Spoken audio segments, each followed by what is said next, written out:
Hey there, it's Hi There Smiley, and I'm back again with another Mystic Messenger cosplay video. And since I do already have a video up on how I do the first MC's makeup, I'm going to use this time to tell you about what's going on today. Today we're going to try out looks for the different main characters, the MCs, or as I like to call them, the default squad. I'm going to briefly talk about what I do for their makeup, and then we're going to explore some headcanons of mine. These are just my own imagination, and none of these backstories will be official or even theoretical, nor is this video really a tutorial. This is just a fun casual video, so sit back and let's just hang out for a while. Let me know in the comments if you have any default squad headcanons or if you have your own original MC that isn't part of the default squad. So again, I have a more tutorial-like video for default MC number 1's makeup routine already on my channel, which I will link at the end and in the description, though to be frank, I sort of like the makeup results in today's video better than the tutorials. I will also not be answering any specific costume questions on this video or in the comments, so please go to the tutorial if you do have any questions. Now without further ado, MC number 1, the MC. To me, she's the most empathetic and caring MC, so she is most likely to get 707 or Juman's good ending. But because of that empathy, she's also most likely to follow unknown before she reaches the apartment and let herself be recruited by Mintai. Not because she's most likely to betray the RFA, but rather she is the most compassionate and falls for Seiron's promises of paradise. As part of her backstory, I would say she grew up with a lot of loneliness and fought really hard to teach herself how to overcome it. So in her heart, she's always looking to help others so that another person never has to feel lonely. I think she'd be a student between Yusung and Seven's age and probably close to graduating with no solid plan for the future. Full of ideas but lacking direction, she felt like something was missing in her life. So becoming the RFA party coordinator, a position in which she could use her skills to help others, ends up being exactly what she was missing.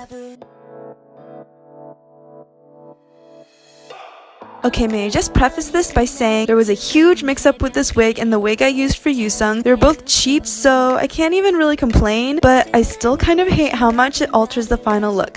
I ended up looking too spunky than what I had in mind. Anytime I put on a full face of cosplay makeup, I stick to a pretty general process of priming, color correcting, and concealing before moving on to other character specifics. For MC2 or Blonde MC, I knew the wig was going to clash with my yellow toned or at least olive toned skin, so I really went at it with the purple color corrector, which usually cancels out and brightens small, sallow yellow patches. Blonde MC would most likely reach the good end for Jaehee, but as best friends, the truest friendship route. MC2 has always been the straight-laced one, the responsible one that is right on top of things and follows the rules. She is the mom friend, even though she's about the same age as Jaehee or Juman. I think she'd be attracted to Zen for his bad boy qualities, but I also think she'd definitely be the most likely to get the bad end in the prologue because she's so pushy and stubborn, thus unwilling to follow through with entering the strange apartment. I wanted to keep the look pretty natural, so for the eyeshadow I used an earthy brown on the lid and blended it out with a peach, almost orange color. Peach orange on the lids is pretty popular in Korea, but I didn't think it would look good with the style eyeliner I was going to do, so I used that brown to tone it down a bit. She does seem to have kind of cat-like eyes, so I tried to draw the wing of my liner in a curly way that would sort of mimic her eye shape without looking too bold and heavy. For the same reasons, I only put lower lashes on the outer corners of the lower lash line. Like Jaehee, she built her career on what was sensible, but probably really hates her menial office job too. But like Zen, she's a big dreamer, but the expectations of her family ended up dictating her life choices. I feel like when she was younger, her family moved around a lot as part of the military, or she has a mixed heritage. Moving around a lot or coming from a household of mixed backgrounds could have led to her love of food, but also the increased expectations of two different cultures. When she was younger, she wanted to go to culinary school, but was greatly discouraged by her parents. But she has a lot of conviction, honors her family's wishes, and goes to a good university and sticks through her job. However, she finally quits when she succeeds at Jaehee or Zen's good endings, finding something much more valuable to her.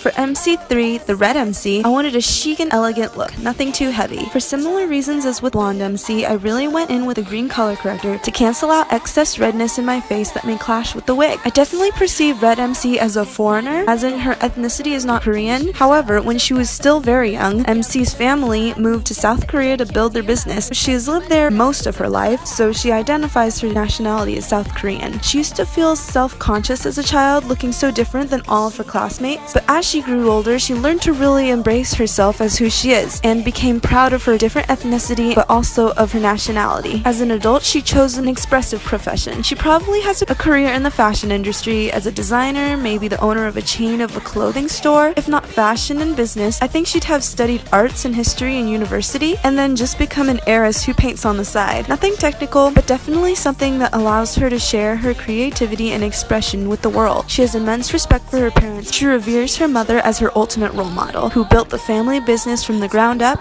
Like many, I do ship Red MC with Jumin. They do seem to fit well together aesthetically, but I do think there could be a lot more to it. As I said, she learned the hard way how to become comfortable with the way she expressed her true self. So Jumin, being the emotional black hole that he is, would definitely benefit and thrive with her methods of self-love and acceptance. His unwavering respect for his father, even when they don't agree, is also very attractive to Red MC. For the eyes, I used a peach nude on the lid and a soft, subtle pink in the crease. The liner I kept pretty short and let it follow the natural angle of my upper lash line rather than the lower, so it would sort of droop downward. I also applied a darker lip color to match what she has on in her icon.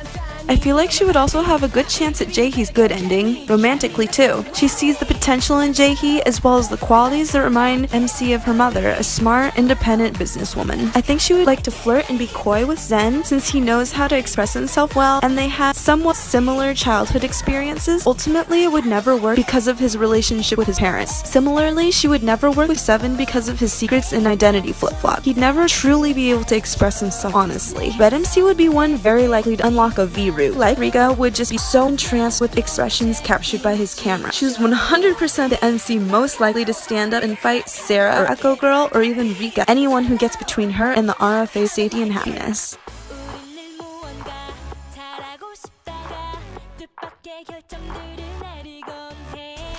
For MC4, the short-haired MC, I wanted to do something to make my eyes pop since I didn't have golden contacts for her or MC1. I start the base exactly the same as MC1, only instead of finishing powder that is usually white, I just lightly added another layer of compact powder foundation to mattify the oily finish of the Cushion Foundation's product. A lot of people seem to headcanon MC4 as a rebel without a cause, but I actually perceive her as very self-driven and very strong-willed. And like Blonde MC, she has a lot of conviction. She's steadfast in pursuing her dream and she's very independent. She would be most attracted to Yoosung or Seven because they're fun, close-age friends, as well as the ones who most need her as their rock. But honestly, she'd get mostly normal endings because she's just so busy with work in the real world, she wouldn't be able to follow through with chats and emails.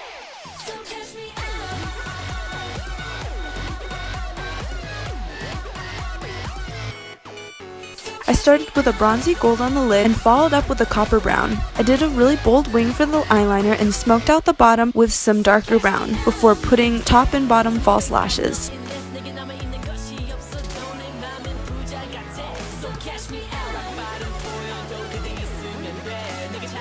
In middle school and high school, she was a junior division national athlete until either some accident or injury or family financial issues that forced her to quit before she graduated high school. Not necessarily baseball or softball, but that was just the only neutral sporty look I had. Now she works several part-time jobs, probably something like chicken delivery, to earn up for tuition. She has a dream job, probably something very noble like a police officer or a lawyer, something very community-oriented where she could stand up for those without a voice.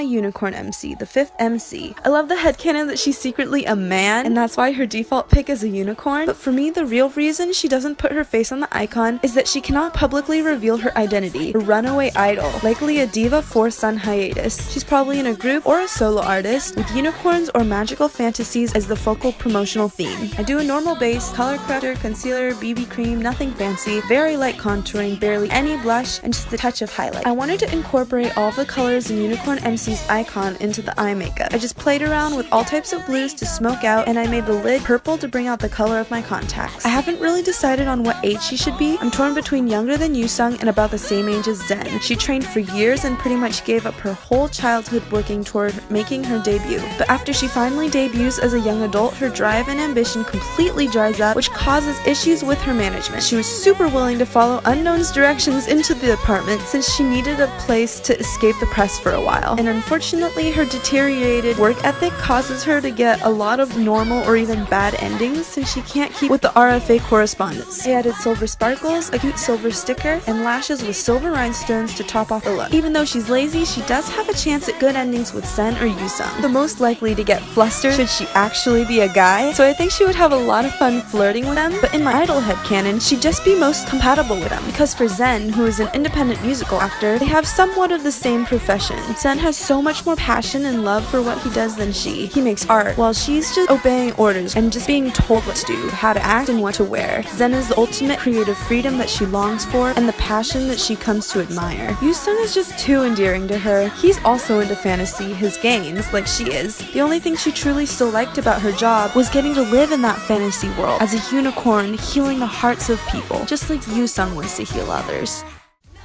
Anyway, I hope you liked my Default Squad Get Ready With Me cosplay video. If you did, be sure to give it a thumbs up and subscribe to see more videos like this in the future. Trust me guys, this isn't the last we'll see of the Default Squad. This is only the beginning. Let me know in the comments if you have any of your own headcanons for the Default Squad and which RFA members you like to match with them. And as always, thank you so much for watching, especially if you made it this far. But until next time, bye!